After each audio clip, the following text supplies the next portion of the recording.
Hello दोस्तों, welcome to my channel. Please like, share and subscribe my channel and hit the bell icon for more videos. ये है चंदनपुर गांव। यहाँ पर सभी पक्षी चंदन की खेती करते हैं और उसे बाजार में बेचकर अपना जीवन बहुत ही अच्छे से व्यतीत करते हैं। इस गांव की एक प्रथा है, हर पक्षी अपने चंदन की खेती में से कुछ भाग मंदिर में दान करता है, जिससे मंदिर में धूप बत्ती और चंदन का टीका बनाया जाता है और भगवान का पूजन किया जाता है और सभी पक्षी इसका पालन करते हैं। लेकिन एक बार जंगल से चंदन की लकड़ियां अपने आप गायब होने लगी। किसी पक्षी को समझ में नहीं आ रहा था कि चंदन आखिर कौन चुरा रहा है। धीरे धीरे यह बात सारे जंगल में फैलने लगी। अरे चीची, तुम्हें पता है जंगल में से चंदन की लकड़ियां चोरी हो रही हैं। कुछ समझ नहीं आ रहा कौन चुरा रहा है उन्हें। क्या तुम्हें इस बारे में कुछ पता है? अगर ऐसे ही चोरी होती रही तो जंगल से सारी चंदन की लकड़ियां गायब हो जाएंगी, फिर हम अपना खर्चा कैसे चलाएंगे?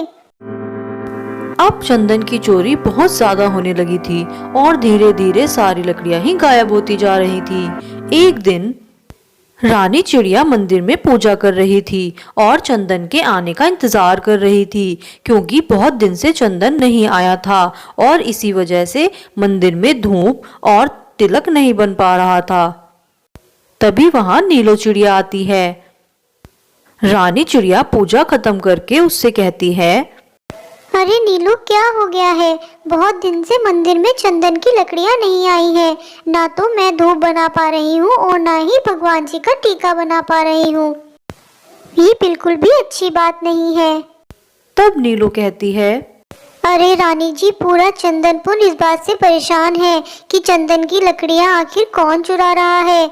इतनी ज्यादा लकड़ियां चोरी होने की समस्या हो गई है कि मंदिर में भी चंदन की लकड़ियां नहीं आ पा रही हैं। इसीलिए आज राजा जी ने सभा बुलाई है और इस समस्या पर वहीं पर विचार किया जाएगा और पता लगाने की कोशिश की जाएगी कि आखिर चंदन की लकड़ियां कौन चुरा रहा है। राजा जी ने आपको भी वहाँ पर बुलाया है, इसीलिए आप भी शाम के समय नदी किनारे आ जाइएगा। शाम के समय सभी पक्षी नदी के किनारे इकट्ठे हो जाते हैं। तब मिट्ठू राजा कहते हैं, आखिर चंदनपुर में ये हो क्या रहा है? क्या किसी को किसी पे शक है? नीलो कहती है, राजा जी, मुझे तो इस बंटी कबूतर पर शक है। जरूर ये चंदन की लकड़ियां चोरी करके शहर के बाजार में बेचता है, इसीलिए तो हर बार बाजार जाता है। बंटी कहता है, हे नीलो, तुम्हारी हिम्मत कैसे हुई मेरे बारे में ऐसा बोलने की? मैं तुम्हें चोर दिखता हूँ क्या? और वैसे भी मैं बहुत अमीर हूँ। मैं तो शहर में अच्छी नौकरी करता हूँ। मुझे क्या जरूरत है तुम्हारी चंदन की लकड़ियां चुराने की? और मुझे तो तुम पर शक है और मुझे तो इस बंटी पर भी शक है। जरूर इसी ने चोरी की होगी। तभी बंटी कहता है, तुम्हारी इतनी हिम्मत, तुमने बंटी को चोर कहा? मुझे तो अपने अलावा और सब पे शक है। जरूर तुम सभी चोर हो। नहीं, मैंने चोरी नहीं की। नहीं, मैंने चोरी नहीं की।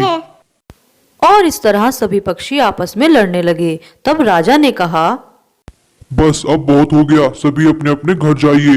अब इस बात पे फैसला हम कल करेंगे। और इस तरह राजा जी के कहने के बाद सभी पक्षी अपने अपने घर चले जाते हैं। दूर नदी में जग्गू मगरमच्छ ये सब कुछ देख रहा था और शांति से सब कुछ सुन रहा था।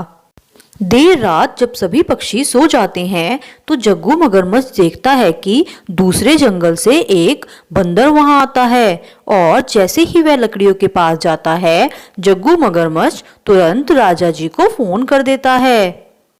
राजा जी जल्दी आइए, चंदन की लकड़ियों का चोर पकड़ा गया है। जल्दी आइए, नदी के किनारे है वो। और इस तरह बंदर लकड़ियां उठा ही रहा था कि सारे पक्षी वहां पर आ जाते हैं। अरे अरे आप सब, अरे अरे आप सब, मैं तो इधर से गुजर रहा था और बस मुझे ये लकड़ी दिखी तो मैं देखने लगा कि ये क्या चीज है। लेकिन सभी पक्षी बहुत गुस्से में थे और वे उस बंदर की खूब पिटाई करते हैं। बंदर वहां से दुम दबाकर भाग जाता है। अरे अरे बचाओ, अरे अरे बचाओ। और इस तरह फिर से चंदनपुर चंदन की लकड़ियों की खुशबू से महकने लगा और सभी पक्षी वहां पर खुशी खुशी रहने लगे और मंदिर में भी चंदन का तिलक और धूप फिर से बननी शुरू हो गई। तो देखा दोस्तों आपने, चोरी कितनी भी समझदारी से की जाए हमेशा पकड़ी जाती है। दोस्तों अगर आपको वीडियो अच्छी लगी है तो चैनल को लाइक और सब्सक्राइब जरूर करें, इससे हमें मोटिवेशन मिलता है। Thank you.